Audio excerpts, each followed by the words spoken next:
The Blue Jackets have locked in their goon. Is having a goon a good or a bad thing? We discussed today on Locked On Blue Jackets. You're Locked On Blue Jackets, your daily podcast on the Columbus Blue Jackets. Part of the Locked On Podcast Network. Your team every day.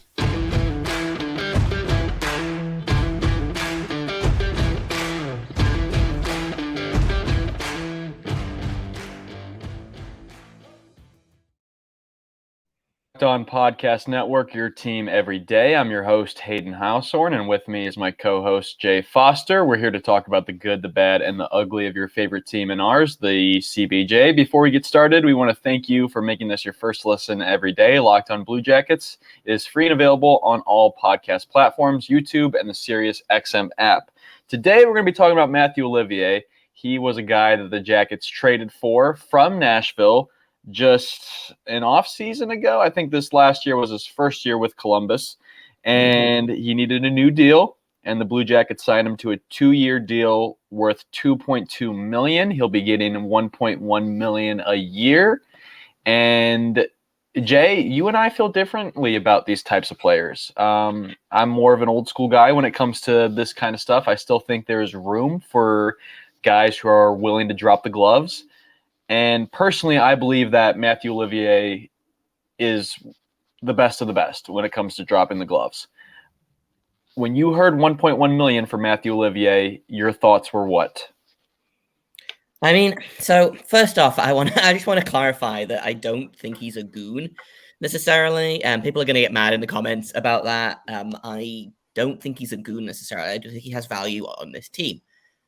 That being said, I had kind of made my peace with him coming back. The team loves him. Ownership, the GM loves him.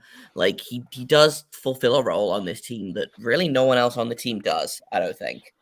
Whether that role is necessary in today's game, I'm not sure. When we talked about Mathieu Olivier and did his season review, I think I said that I didn't want them to pay more than $1 million a year for Mathieu Olivier. So it's only a little bit more than that. But it's it's 370K more than he was making in his last contract. So I don't know that he was good enough last season to earn that raise. But at the end of the day, they were going to re-sign him. This is not some I wasn't worried they were going to give him a 5-year contract, but I was a little bit worried that they were going to do that, So 2 years, $1.1 million. It is what it is. He's going to do exactly the same thing he did last year. My worry is that he's going to be doing that at the expense of another one of the fringe players that maybe should be getting a look at the NHL. One of the prospects is my worry.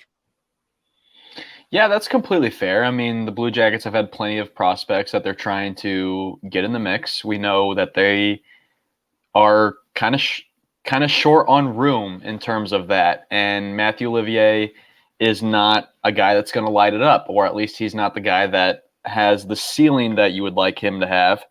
He had 8 goals and 14 assists, getting 22 points last year for the Jackets. Or no, excuse me, that's in 114 career games between the Blue Jackets and the Predators. 12 points last season. Yeah, so he hasn't absolutely lit it up. I say he was a goon, and I want to apologize to anybody that is offended by the word goon. He's a modern goon. How about that? How about he's just a tough guy? Because that's what he is, right? We know exactly what he is. Whenever a guy gets pushed around, whenever maybe Kent Johnson is out there flashing a little too much, and Nick Delorier takes kind of a stab at him, Mathieu Olivier is the guy to step up and fight a Nick Delorier. And I still think that in the modern NHL, there is room for that, as long as the NHL will allow fighting. I'm going to call a spade a spade. He's a fighter. He knows how to drop the gloves. There's a video of him out there playing in Milwaukee, beating the pulp out of whatever poor soul was at the other end of those fists. It gets me excited. I know it's something that is certainly going to get phased out of hockey. Let's also call a spade a spade. Fighting is going to one day be out of the NHL. While it is still in the NHL, I still think it's important because I do think when you have the threat of a guy that can beat a guy's head in so bad that he bloodies the visor of the guy, I think that is a serious threat and can put a little bit of fear in other teams' eyes in terms of how they choose to play. Because there's a lot of teams, Jay, that don't necessarily have all the skill that the Jackets have that might come into Nationwide and try to be like, hey, we're going to rough these guys up a little bit. Not as long as 26 is on the ice. Excuse me, 24. He's 26 years old. To put that. My numbers are difficult. I think the thing that frustrates me about this, and we're going to get into another contract in just a second that was signed at some point this past weekend. I don't understand how time works anymore. Time's a tough one. Time is a tough one. Let's all say time's a lot tough. in a very short space of time. So I'm like, what day is it today? Who can say? But I'm surprised that it's 2 years instead of 1, because I'm looking at all of the contracts that the Blue Jackets need to figure out. And of all of the players, I fully expected him to get a 1-year contract and then again reevaluate next year. But I guess maybe they lock him in for a couple of years. They don't have to give him another raise to say 1.5 the year after that. My issue with Mathieu Olivier this season just gone was not that he was on the team. It was that he was like almost a security blanket for Brad Larson as a coach. It felt like every time he didn't really know who to put on the ice, he just pointed at that fourth line. You know, that and we've covered it on the show a bunch of times. That line of Robinson, Corrali, Olivier, they had the most ice time together of any 3 Jackets forwards all season. Like, to me, that feels not ideal, you know? So we'll have to see whether Mike Babcock feels the same way about Olivier. He is a player that is going to thrive under very limited minutes, playing against less good opponents. He played a lot of minutes this season, too many minutes, I think. So if he is used properly, I think he could be a really effective penalty killer. I like him as a penalty killer a lot. And if he can get those penalty minutes down in terms of not taking stupid offensive zone penalties, then, hey, me and Mathieu will be the best of buds. I do love in the, little, hey, the Blue Jackets signed a guy kind of news article that they send out. They highlight that he had 169 penalty minutes. Like, it's just funny because we talk about all these players all the time, talk about all these prospects and certain guys that we're worried about because they have penalty minutes. But I see 169 penalty minutes, and there is one guy that is allowed to have that many penalty minutes, and that's Mathieu Olivier. Because at the end of the day, we all know what his purpose serves. And I said the word goon. I've already thought of a better word. How about guardian? How about he's the guardian on the ice, right? He's the guy who's going to stick up for the smaller guys who can't fight. And that's where I think his value lies. He did average 11 minutes of ice time. That's a little too much. I wouldn't mind that being less. But the truth is, maybe he can still do some things offensively that Brad Larson was clearly looking at. Now, Brad Larson's not the Blue Jackets coach, so Mike Babcock might have some different thoughts on how he can use Olivier, so that might change. But I'm picking up already that you are cool with the 2-year deal for him right now, right? Like 2 years is fine. 1.1 million a year, maybe a little bit more than you would want, but 2 years you're good with. Yeah, I mean, like, that's the thing. I wasn't like jumping out of my seat and punching the air at this contract, but like, it's fine. It's fine. I feel okay about it. You know, I don't feel. I'm not jumping for joy, but I'm also not like calling for Yamo's head about this specific thing anymore. But let me ask you this. Can I ask you this? Does it not get you a little bit excited, when you have a Jackets game on the TV and, maybe the game just started, you're not really quite settled into it. It's just a random Tuesday night game. And, you're grabbing a drink from the kitchen and you just come back into the living room and Mathieu Olivier is just going to town on some New York Islander. You like that type of stuff in the sport of hockey is just so unique to the sport of hockey that I still cherish and love. Like I watch sports like basketball, or I watch sports like football, and everybody makes a big deal, when there's a little pushing and shoving going on. Like, oh, there's a brawl going on. I'm like, that's not a brawl. That's a couple guys like extending their arms towards each other. Like, fighting is still a thing in hockey, and I think this guy had over 10 fights last year. So as long as it's still a thing, I think he deserves to get paid. So 1.1 for million. sure. Like shout out to him for getting paid while he can. Like Mhm. all the respect in the world to this dude he has a niche and he's going for it. Like I'm never going to begrudge players for going after more money because I think that the players should take as much from the billionaire owners as they can. Especially while his career is probably going to be a lot shorter than a lot of people's. So shout out to him for getting that bag, as the kids say these days. I think. Yes, it's nice. And the other thing is too, we say this about all the Blue Jackets, but he's only 26. So, he's still got his some years left in his 20s to maybe kind of hone in on that offensive game, because the Jackets are always looking for offense, and he's a guy that's on the ice playing with confidence, which is a huge, huge piece of being successful in the NHL. All right, so that was that contract. We're going to talk about another contract in a second. But before we do, I want to give you a little thought on this. For a championship team, it's all about making sure every player is the perfect fit. We just talked about Mathieu Olivier and his fit on the team. It's the same thing when it comes to your vehicle. Every part needs to fit just right. So the next time you need parts or accessories, head to eBay Motors. With eBay Guaranteed Fit, you can be sure every part you need fits right the first time around. Just add your ride to My Garage and look for the green check to know when the part will fit or your money back, because just like in sports, confidence is the name of the game. Mathieu Olivier has a lot of confidence on the ice. It's the name of the game when you stop to eBay Motors. And with over 122 million parts to choose from, I can guarantee you'll be back in no time. After all, it's easy to bring home a win when you have the right parts, and the right parts are guaranteed with eBay Motors. Get the right parts, get the right fit, get the right prices on ebaymotors.com. Let's ride. eBay Guaranteed Fit, only available to U.S. customers. Eligible items only. Exclusions apply. All right. This guy, I love this guy, Jay, because guess what? He played at Ohio State. So I'm an Ohio State fan. I live in Columbus. We have tons of these stinky Wolverines coming in all the time, wearing Blue Jackets jerseys, and they're so talented that we have to let them play on the ice. It's just nice whenever I see a guy like Carson Meyer, who born and raised in Palo, Ohio, grew up a Blue Jackets fan. I love to see him make the NHL. I love to see him score a goal this past year. I believe it was against the Islanders he scored, or no, it was against the Flyers, where he scored his first goal on the road. It was an absolute tap-in, but he still buried it.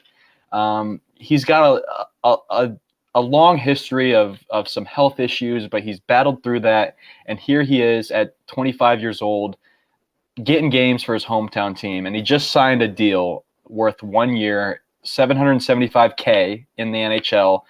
The deal is a two-way deal, which means he's going to be making $190K when he plays with the Monsters this past season, and he's going to get $210 guaranteed no matter what. But Jay, when you saw that the Jackets signed Carson Meyer, were you as excited as I am? I mean, I'm a Columbus native. I was very pumped. You have a little bit more of a, worldwide international perspective, so you have as a more non-biased perspective on one Carson Meyer. What are your thoughts on him? So the thing is, and I've told this story in the podcast a couple of times, is that I never used to understand so when John Tavares went to free agency and everyone was like, he's going to go home to Toronto, I was like, that's so stupid. This idea of players coming back to their hometown is so stupid. And then the Blue Jackets started acquiring Ohio-born players, and I was like, well, these are my children now. I love all of these Ohio-born players, like Sean Corrali, Jack Roslovic, Cole Sillinger, I'm claiming as an Ohio-born player because he was born in Columbus, even though he plays for Canada internationally. Carson Meyer is another one of these guys, former AAA Blue Jacket. He is a smaller guy. He's only 5'11", I think 180 or 90 pounds. former 7th round pick. I'm always going to root for a guy like this. I'm always going to root for the little guys, both like physically and spiritually, to succeed in this league. I wasn't convinced the Blue Jackets were going to re-sign him. It's a pretty easy deal to bury in the minors, so I'm not worried about that. This is, and I kind of said it in the show description on the side there. This is a show me contract. This is, can you be successful with the Monsters? If you get that call up to the Blue Jackets, can you be successful there? He had 26 points in 34 AHL games with the Monsters this season. I think he can do better. I think he can do way better than that. He's got, I think, 4 career NHL points in 27 games. I think he can do better. Do I think he's going to be a full-time NHLer next season? No, I think there's too many moving pieces. There's too much competition for that bottom 6. I think Carson Meyer is probably going to be one of the big dogs in Cleveland. And I think if he has a massive, again, if you will allow me to make the same pun that I made in a recording that we did earlier, I think he's going to have a monster season this season. And I think it's exciting. We should be rooting for these Ohio-born players in the same way that we root, people root for players that come from California or players that come from Arizona. They come from these small markets. The more that those guys succeed, the more that the kids in Ohio at the minute playing are going to see that and be like, well, he's from Columbus. He did it, so I should be able to do it as well. I think it's super fun. It is super fun.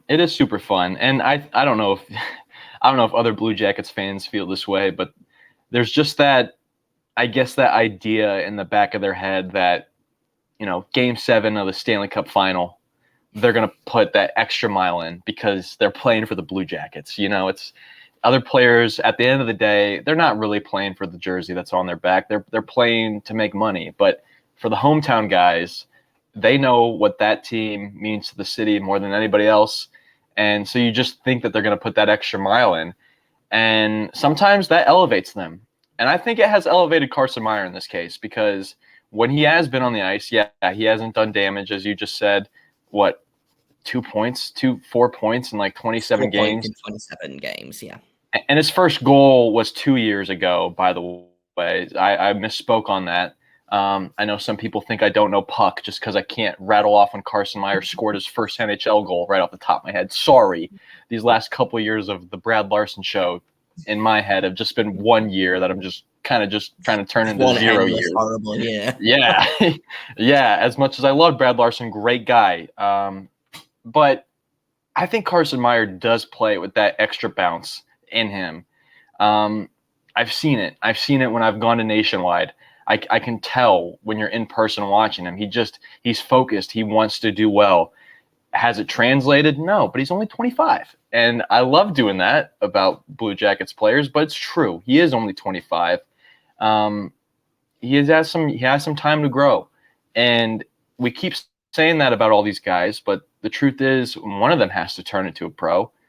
The opportunity's there. And because he's born in Columbus, he's going to have that little bit of kind of edge because he's a fan favorite in a way because he played at Ohio State. And obviously, if you haven't been to Columbus, a lot of Buckeye fans here. So, yeah, I know I'm excited about Carson Meyer. I think it absolutely is a show me deal. And it's not just show me what you do in Columbus when you get the opportunity, but keep lighting it up in Cleveland. And I think was he just over a point a game in Cleveland? I had it up here and I lost it. Just under a point a game. 26 points in 34 games, yeah. So just under a point per game. Yeah, so that should come up. That should come up because he's played in Cleveland before. So he should feel like he's going into that with some experience, and I expect him to. Yeah, I'm really, really excited about this. I'm really, really excited that the Blue Jackets got that deal done, even though it's for a small amount.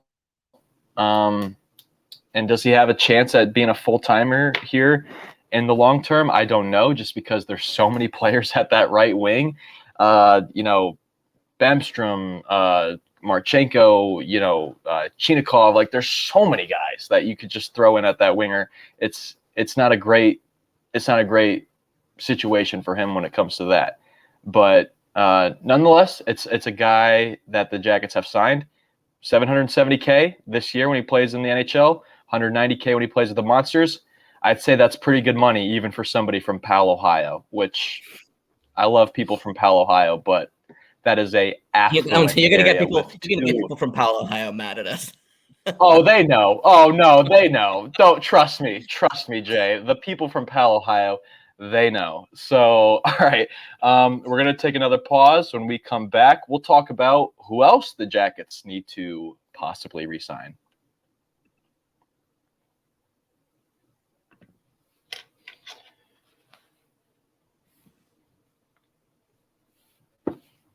Welcome back to Locked On Blue Jackets. The Jackets are filled with guys that they need to kind of re-up. A lot of guys in that prove-it year kind of situation. Who is next? Who is next in your head, Jay? I mean, I'm looking here, and it seems like we've got a lot of them done. Some of them are going to be RFAs coming up in the year after. I'm talking guys like Marchenko, Cole Sillinger, Bemstrom, Foudy. Those are guys that we can worry about next, but who is it? Who do the Jackets need to kind of re-up on? Well, just for clarity's sake, for the people listening at home, the current contracts that the Blue Jackets have that are expired is Lane Peterson, who is going to be a UFA. Tim Burney is an RFA. Gavin Bayreuther is a UFA. And then in terms of non-roster players, Treyfix Wolanski, Yunilu Otu, Justin Richards, Marcus Bjork, John Gillies, and Michael Hutchinson all need new contracts. Now, I expect both of those goalies to be gone. Michael Hutchinson is 33 years old. John Gillies doesn't even really feature. I know who I would like to see next, and I would like to see Treyfix Wolanski get that new contract.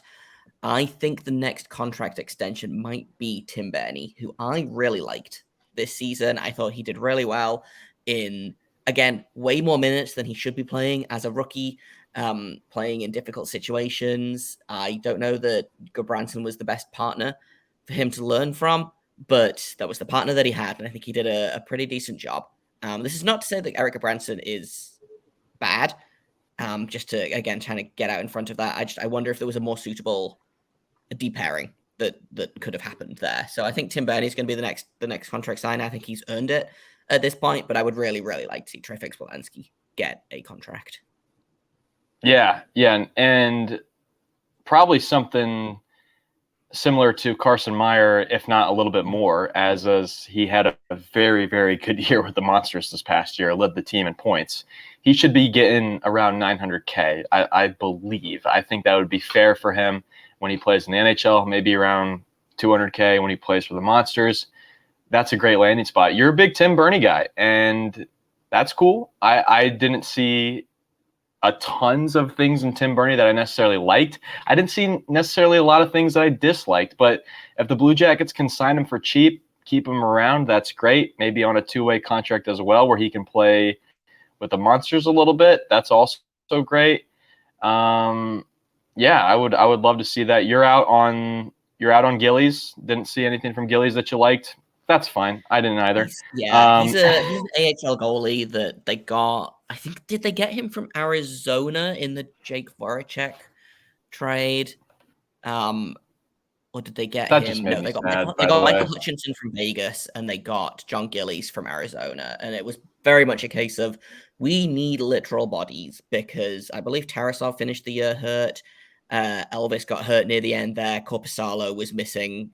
He was off being in the playoffs in LA. So, I get it. Sometimes you got to pick up a goalie, but I would fully expect both of those guys. Maybe John Gillies signs an extension. He's an RFA, and they bury him in the minors. But I assume Michael Hutchinson is long gone from this team.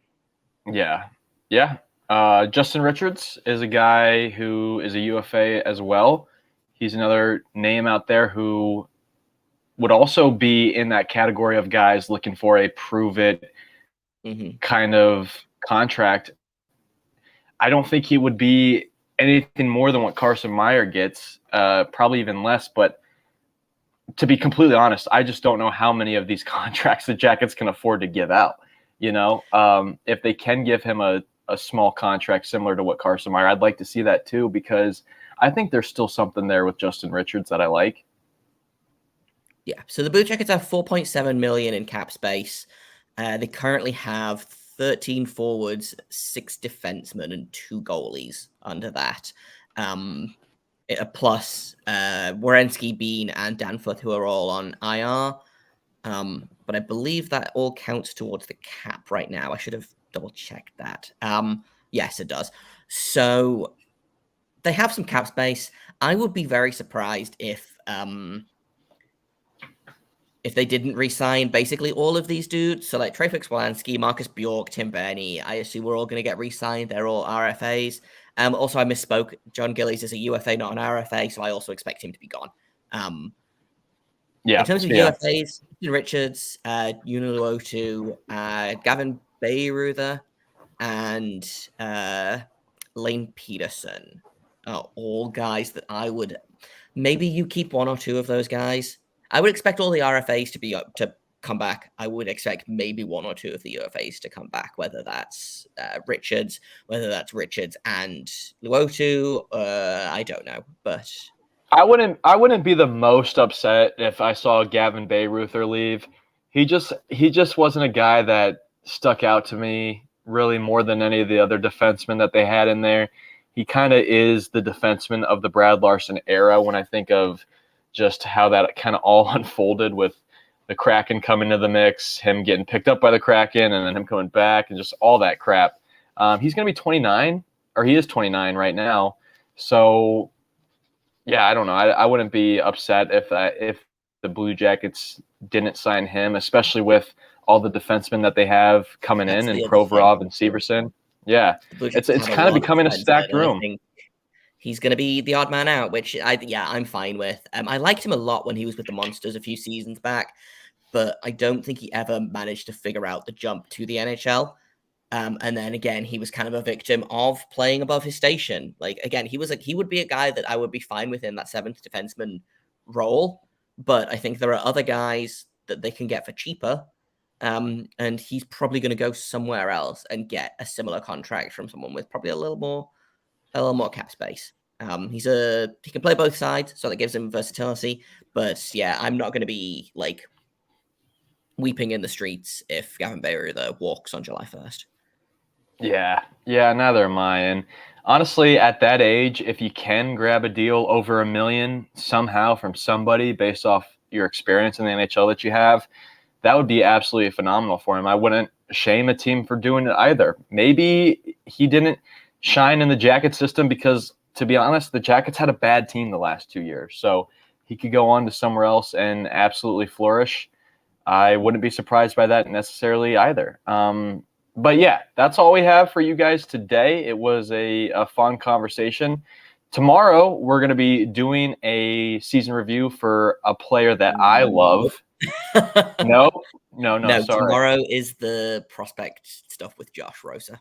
There you go. You see, I'm new to this Locked On stuff. Jay's been doing this for 3 years. He knows what's going on. So that's what we're going to be doing tomorrow. Thank you so much for listening, for making this your first listen every day. Locked On Blue Jackets, free and available on all podcast platforms, YouTube, and the SiriusXM app. I'm Hayden Houshorn. You can find me on Twitter at HaydenH971.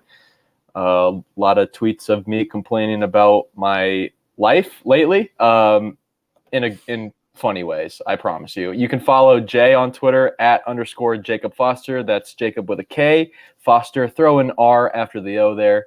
And then you can follow the Locked On Blue Jackets show account on Twitter at LO_Blue Jackets. You can also email us, believe it or not. Stop tweeting the hate out. Just email the hate directly so it's not out there on the internet for everybody to read, guys. You can email us, lockedonbluejackets@gmail.com. Thank you once again for listening, and until tomorrow, make sure you stay locked on.